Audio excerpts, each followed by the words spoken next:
Smile Dog, a cursed image. The discovery. Tom Richards was a struggling journalist looking for his next big break. His editor at the Midnight Gazette, an online horror blog, was breathing down his neck for a compelling new article.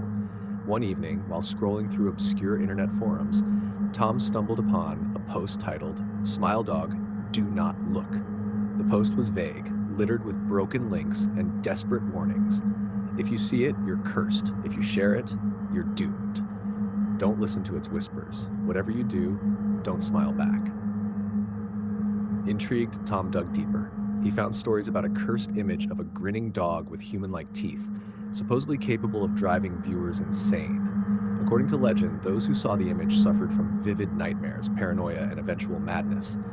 Some even claimed that Smile Dog spoke to them in their sleep, urging them to spread the word, to show others the image. Most dismissed it as an urban legend, but Tom needed a story. He contacted an old friend, Mark, a tech expert known for recovering deleted data from the dark web. Mark was reluctant at first, but eventually agreed to help.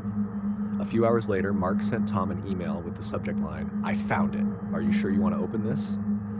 Attached was an image file, smile.jpg. Tom hesitated for a moment, then clicked. The picture loaded slowly.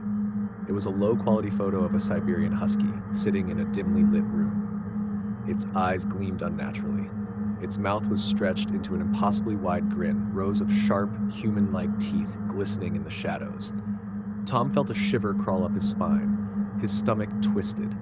Something about the image felt wrong, like it was looking through him rather than at him.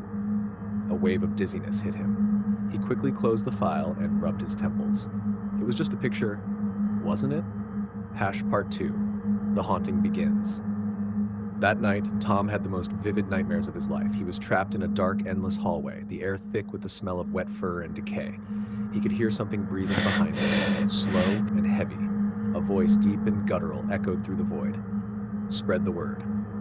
Tom turned around. The thing was there. Smile Dog. Its glowing eyes burned into him, its grotesque grin widening as it lunged forward. Alert Tom woke up drenched in sweat. His heart pounded against his ribs. He reached for his phone, needing some kind of distraction, but his screen was already on. The same cursed image of Smile Dog was open, grinning back at him. Panic surged through him. He deleted the file immediately, but it didn't matter. The nightmares continued, growing worse each night. Smile Dog spoke to him now, whispering in his ear as he slept.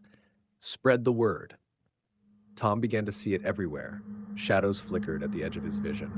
He caught glimpses of the grinning dog and reflections in the static of his TV, even in the patterns of tree branches outside his window. Desperate, he called Mark. "Tom, you sound terrible. You sent me that damn picture. I deleted it, but it won't leave me alone." There was silence on the other end. Then Mark whispered, his voice shaking.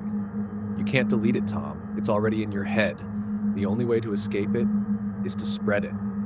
Tom's blood ran cold. "Mark, have you seen it?" "Yes." And then Tom heard it, faint but unmistakable, a growl coming from Mark's end of the line. The call cut off. "Spread the word." Tom stopped sleeping. Every time he closed his eyes, the nightmares returned. He was losing weight, his hands shook constantly, and his editor had noticed his erratic behavior. "You look like hell, Tom. Maybe take a break?" Tom couldn't tell him the truth. Who would believe him? Then, one night, his email dinged. A new message.